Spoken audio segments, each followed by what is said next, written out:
You can regularly. sign the book I- and talk with the folks. Oh, nice. I know How does Ellen that is feel? always- That sounds great. Does that feel? Hi, how are you? Thank you, thank you. Wow, this is nice and very cozy. Very nice. It's a story album. This is what we do stories. Okay, this is good. This is good. Kamanian it celebrates authors in our area and beyond who have written a book in the last year. And so this is our gathering.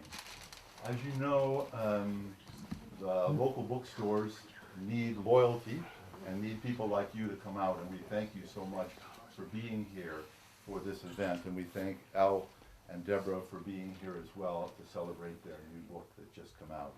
I've had the privilege of reading it, and it's a wonderful read. And I was just mentioning to Deborah that at the end of it, I said, couldn't I just have a few more stories?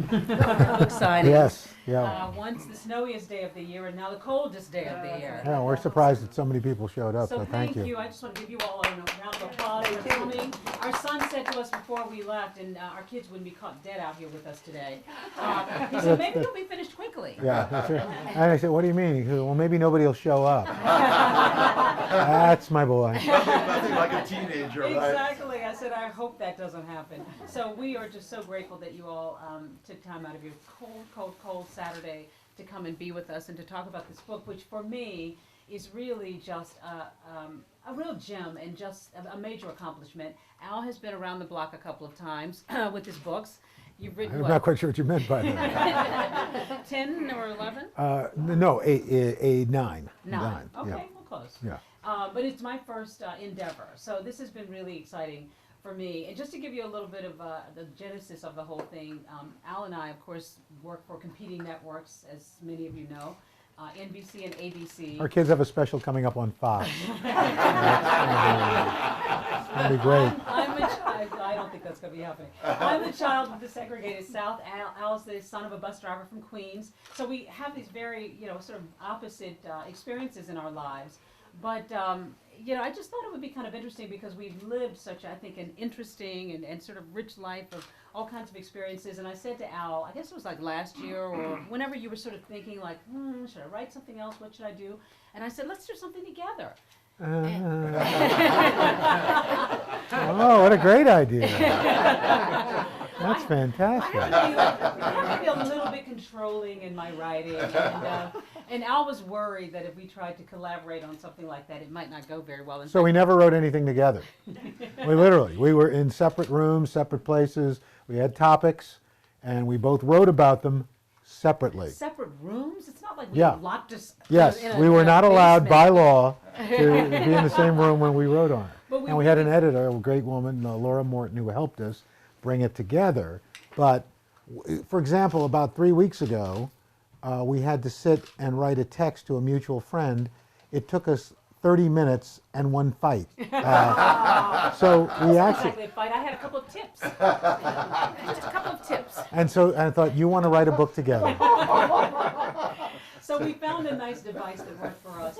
He has a chapter, I have a chapter, he has a chapter, I Or have in a some of the chapter. chapters, we alternate sort of within sort the of each overlap. chapters themselves. But I think the book is really sort of a collection of stories about our lives, what we've lived and what we've learned. And we tried to bottom line all of the chapters with what we've learned. For instance, there's a chapter about our daughter, who's 17 now, who wanted to change schools. She was going to one of the private schools in the city, arguably one of the best private schools in the state. And in middle school, she announced she wanted to do something else. She wanted to go to a performing arts school. And of course, my reaction was absolutely not. We've got you in like one of the best schools. I grew up in, small town Georgia, public schools. I did all right, but you want to do the best you can for your kid. Yeah, I think you did better than all right. All right, I did okay. But I wanted a certain thing for her. You could have married and- better, maybe. I did all right in did all so right. many. See, this is what would have happened if we had tried to You write never the would book. have made We it. never I would mean, have made I don't it. know how you even got this book out. We never would have made it. But we talk about what we learned from our children, which is sometimes you have to listen to them, and there's a Because point. if this were, I call this the anti-Hamptons. It's like it's just, people are friendly and nice. You don't have to worry about going to a deli and where lobster salad is $90 a pound. It's just a nice nice, normal, and we got a great cheese shop now in town, so life is good. Right, it is pretty good, but we just really enjoyed, ultimately we enjoyed, I think, putting this all together, and we Yes. just, Yes, and we even, we did an audiobook version, and one chapter, our kids, our daughter Leela and our son Nick, actually contributed to that chapter.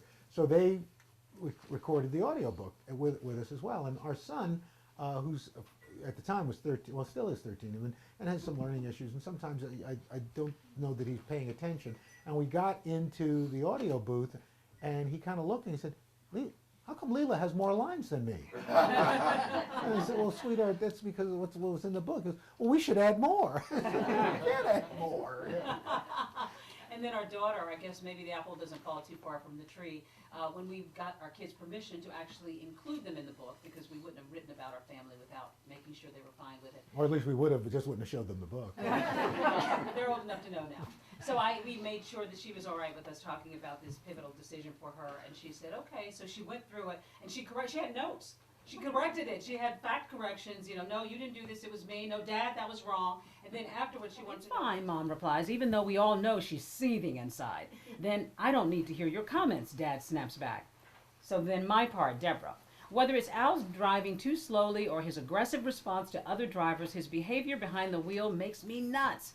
If another driver cuts you off, and I don't mean threatens your life, but maybe moves over, Al feels the need to beep the horn in that long, crass New York way. Honk! I know I'm splitting hairs, but if someone does that to me, I simply go beep, beep. To me, there's a difference. Beep, beep means watch it, as opposed to honk, which means I'm really pissed off.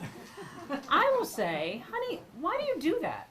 That guy was about to kill me, Al dramatically replies, when in actuality the car just moved slightly over in our lane. I've come to the simple conclusion that it's easier not to drive, especially if it's Deborah's car.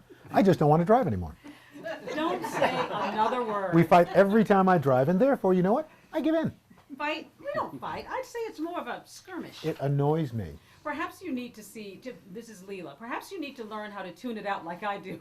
You internalize your feelings, and you shouldn't do that. I have to keep my mouth shut because it never stops. The picking is a constant part of my life. The only way to avoid the endless tips, suggestions, and gentle corrections is simply not to put myself in that position. Or you can just nod in agreement, say okay, and do what you want to do anyway, like I do.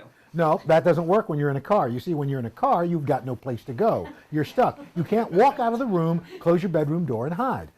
Oh, Al, it's not like I'm yelling at you. No, it's worse. It was only a moment of yelling or mere silence. It'll be fine. It's the constant pick, pick, pick, pick, pick that never stops that I cannot take. Leela, but you feel like that with everything. You think everyone does that to you. If someone brings a comment up more than once, they're picking on you. Exactly. The irony is that when I do it to you guys, you get upset and I stop and back off. You, on the other hand, keep coming at me and never let up. We're joking, kidding around. Not when it comes to my driving.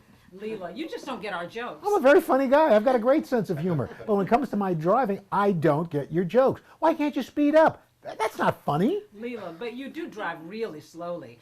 What I don't get is why you're always the one getting pulled over. Thank you. Thank you, Leela. Way to have my back. Leela, you're like driving Miss Daisy, whereas Mom could be in the Fast and the Furious. So I do take a little more conservative approach in the city than your mother does because I know how crazy other drivers can be. I don't tailgate or push. Are you saying I tailgate? Leela, it's kind of embarrassing when you tell cab drivers how to mean. I mean, it is their job. I'm giving them tips and suggestions. Leela, have you ever seen a suggestion box in a cab?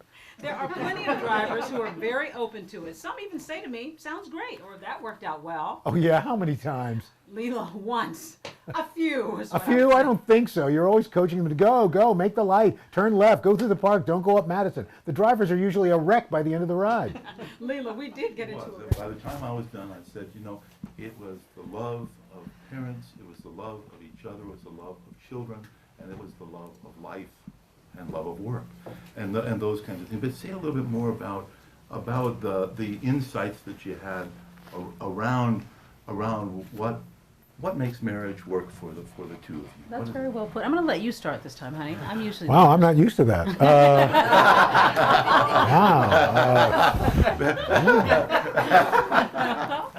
No, let's shake it up in Chatham. Wow. Well, I think it's one of the things Deborah's always talked about is that my mom, you know, the advice she gave us was you've got to communicate, you've got to talk, and if you know you can't not talk, so that if you keep talking, eventually you'll get to where you need to be.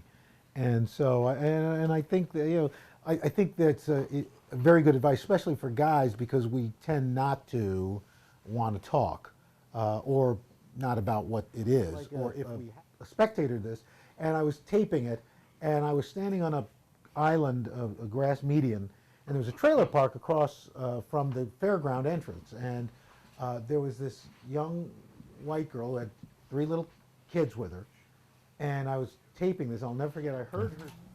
Yeah. Let's open it up, because I'm sure that a number of you have questions. First of all, you have a beautiful family. Oh, thank you. We watch you every morning now. Thank you. You're quieter now than you are. Well, because normally I'm by myself. I So, have one question. Who drove today? That's a very good question. well, up here Deborah drove, I started driving. but then she Columbus. got sleepy, and then I had to take over. And then I drove here, but it was a short distance, and the car hadn't warmed up yet, so I figured you'd be kind of quiet. We actually can coexist driving, but it's just that every now and again when we're on the highway, it gets a little different. You can't underscore the value of a strong family. Yes. Good parenting. Well, that's very important to us, and that was one of the attractions for me, for Al. One of my attractions to Al, because he was a guy who really valued family. I'm from a large family. He's from a large family. His parents were very, very, very tight. My In fact, uncles, like a hug and a kiss. Ho, ho, ho. Hey, good to see you. And you used to do that with some people at NBC. Some of your bosses, yeah. you go to give them a hug, and and every then now Deborah and again, gave they'd give Deborah them The goes, truly holy grail is what is around you, your family, your happiness.